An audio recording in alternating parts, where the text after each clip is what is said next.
북한이 어제에 이어서 오늘도 쓰레기 풍선을 띄웠습니다. 풍선 살포에 이어서 미국 대선을 전후로 핵실험 같은 고강도 도발 가능성도 제기되고 있는데요. 북한 관련 내용은 조한범 통일연구원 선임연구위원과 짚어보도록 하겠습니다. 어서 오세요. 안녕하세요. 이번에 25일 만에 또 살포했는데 이번엔 어떤 배경일까요? 지금 풍선은 보내고 싶어서 보내는 게 아니라 바람이 불어야 되거든요. 북쪽에서는 그러니까 북풍은 1년 내내 붑니다. 거의. 예.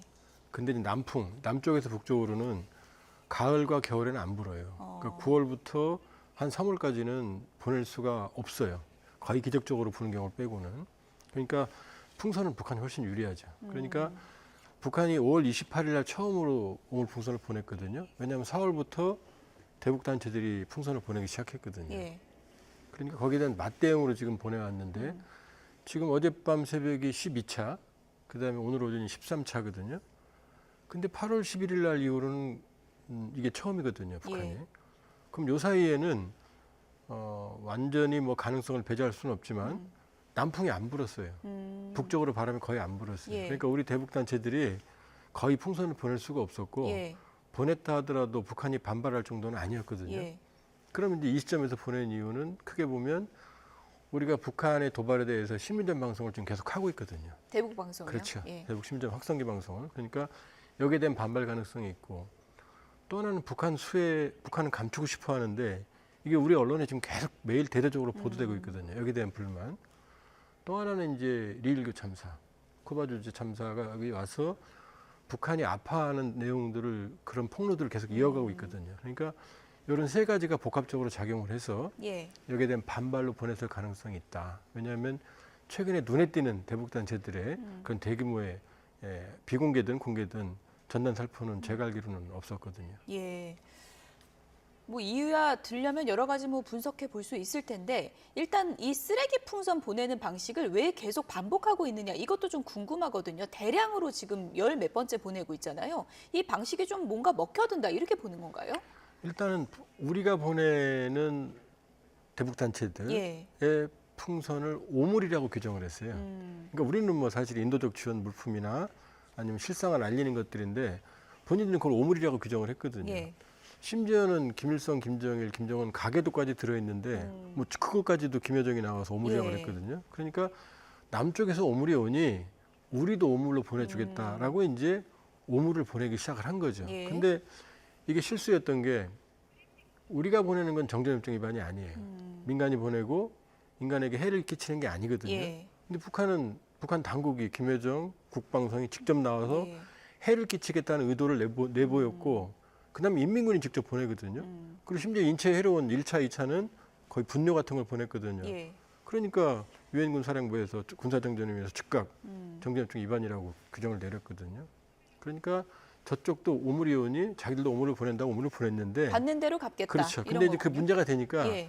그들은 내용을 바꿨어요. 그러니까 오물이 아니고 쓰레기. 쓰레기. 그러니까 종이나 아니면 뭐 옷가지나 예. 페트병이나 이제 이런 걸 지금 보내고 있는 거죠.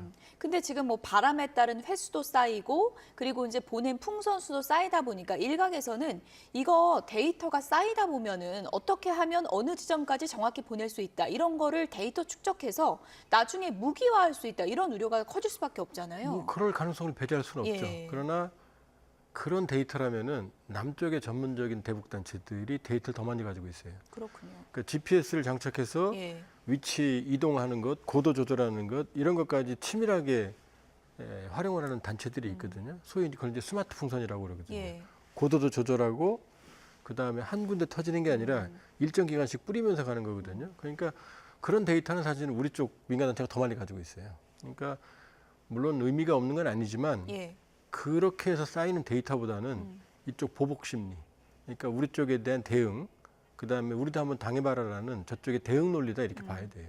근데 지금 이제 13번째 되다 보니까 우리도 좀 어떻게 보면은 너무 습관적으로 뭐 또 보냈나 보다 이렇게 지나갈 수 있는 게 나중에 또 위협이 될 수 있다 이런 걱정도 있고 이제 13번째까지 됐는데 우리도 뭔가 좀 다른 대책이 필요하지 않나 이런 얘기가 많아지고 있거든요. 근데 지금 좀 위험해졌죠. 왜냐하면 지금은 이제 이번 경우에 같은 경우는 뭐 제가 완전히 단언할 수는 없지만 예.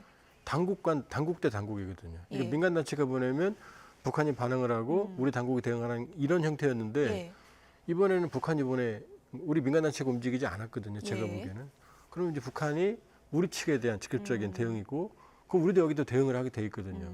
그러니까 일종의 냉전기에 이 심리전 양측의 이 어떤 회색지대 도발 내지는 이 심리전 방송, 이게 이제 방송 내지는 오물풍선으로 이게 이제 튀포테 주고받기식으로 좀 가고 있거든요. 네. 그러니까 어느 정도 지금 상황에서는 원칙적인 대응이 불가피하죠. 그러나 이제 우려가 되는 건 이렇게 주고받기를 하다 보면 예. 이게 무력 충돌에 우발적 충돌 가능성이 커지거든요. 예. 실제로 북한이 도발을 한 적도 있고요. 예. 그렇기 때문에 상황에 원칙적인 대응을 하되 긴장 관리에도 좀 신경을 쓸 필요가 예. 있어요. 사실 뭐 그 풍선 안에 뭘 실어보낼지 모른다 이런 공포감이 있는 게 사실이기 때문에 그 안에 좀 뭔가 대책이 필요한 것 같고, 조금 전에 쓰레기 풍선 계속 날리는 이유 중에 하나가 북한 수해 피해 보도에 대한 불만도 있을 것이다라고 얘기하셨잖아요.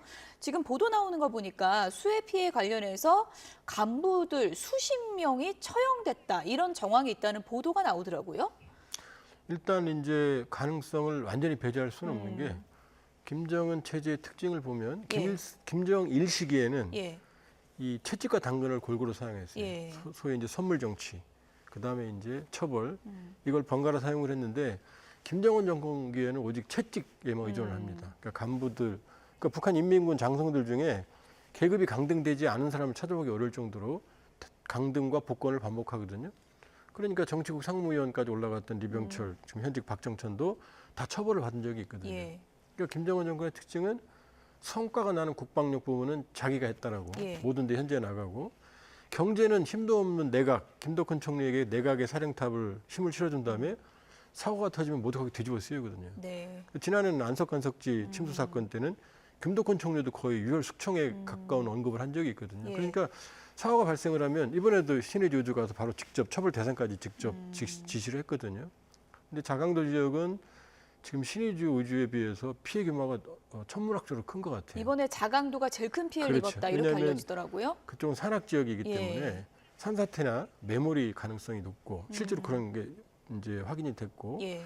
그쪽에 자강도가 북한의 군수 공장 기지거든요. 그렇군요. 거의 군수 공장에 한 30~40%가 몰려 있거든요. 예, 예. 그것도 핵심만이요. 핵심 지역. 예. 근데 그게 지하 갱도화돼 있거나 예. 지하화돼 있거나 갱도화돼 있거든요.